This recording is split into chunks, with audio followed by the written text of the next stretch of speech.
দর্শক, আপনারা একটা লোক দেখতে পাচ্ছেন ঘাস কাটছে। ভদ্রলোক শিক্ষিত, চাকরি পায়নি, তাই তো দাদা? এটা আমার দিকে তাকাও।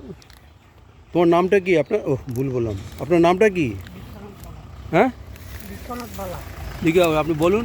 বিশ্বনাথ বালা। ও, আপনি এখানে কতটুকু কোয়ালিফিকেশন কত আপনার?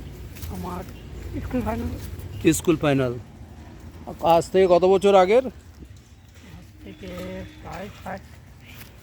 হ্যাঁ, 60 বছর। 60 বছর আগের কথা বলছে। দেখুন, আমার বয়স এখন 73 বছর। হ্যাঁ, বয়স এখন 73 বছর। শুনতে পাচ্ছেন দর্শক? অথচ আজকে আমাদের এখানকার এই ছেলেটা চাকরি পায়নি। চাকরি পাননি তো? না। আজকে অথচ বাংলাদেশ থেকে আসার সঙ্গে সঙ্গে তারা চাকরি পেয়ে যাচ্ছে। আপনারা দাদা কিছু বলবা? কিছু বলুন আমার সামনে। কি বলার আছে? একটু আমার দিকে তাকিয়ে বলো দাদা। দেশের পরিস্থিতি, সরকার শাসক এখন চোর। হ্যাঁ। যারা প্রকৃত ছাত্র, শিক্ষক, এই শিক্ষিত লোক, তারা চাকরি পাচ্ছে না। অর্থনৈতিক জীবনে মানুষের বড়, আমার অর্থনৈতিক সংকট।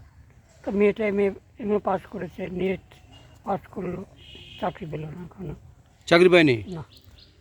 দর্শক, আপনারা শুনলেন, ওনার মেয়েও চাকরি পায়নি। ভালো শিক্ষিত হচ্ছে মেয়ে। বলুন, ঘুষ দিতে পারছে না বলে চাকরি হচ্ছে না। অথচ বাংলাদেশ থেকে আসার সঙ্গে সঙ্গে তাদেরকে চাকরি হচ্ছে, স্কুলে ভর্তি হচ্ছে, সার্টিফিকেট পাচ্ছে। স্কুলে পড়ে না, অথচ স্কুল থেকে সার্টিফিকেট পেয়ে যাচ্ছে। অথচ আমাদের এখানকার নেতা নেত্রীরা সব নীরব দর্শক। গরিবের দিকে এই ভদ্রলোক, তার মেয়ে, তার দিকে কেউ কর্ণপাত করছে না। আপনারা যদি কিছু সাহায্য করার থাকে, আপনারা একটু সাহায্য করুন। আপনারা শুনলেন ভদ্রলোকের নাম, ভদ্রলোকের অ্যাড্রেস কাওড়া গ্রামে। আপনার কোথায় বাড়ি আপনার দাদা? কারোলা গ্রাম। কাওড়া গ্রাম, এটা গাইঘাটা থানার মধ্যে তো? হ্যাঁ, পোস্ট ঠাকুরনগর। পোস্ট ঠাকুরনগর, বুঝলেন?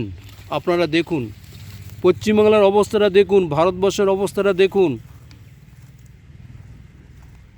নিজের মুখে শুনলেন ভারতের এখানকার অবস্থা। প্রচুর শেয়ার করুন, প্রচুর লাইক দিন। সারা পশ্চিমবাংলা মুখ্যমন্ত্রী মমতা ব্যানার্জির কানে চলে যাক, স্বরাষ্ট্র দপ্তরে চলে যাক, মোদির কানে চলে যাক, অমিত শাহর কানে চলে যাক। আমি রিকোয়েস্ট করব প্রতিটা বন্ধুর কাছে, যে ভিডিওটা যেন সবার কাছে পৌঁছে যায়। Thank you.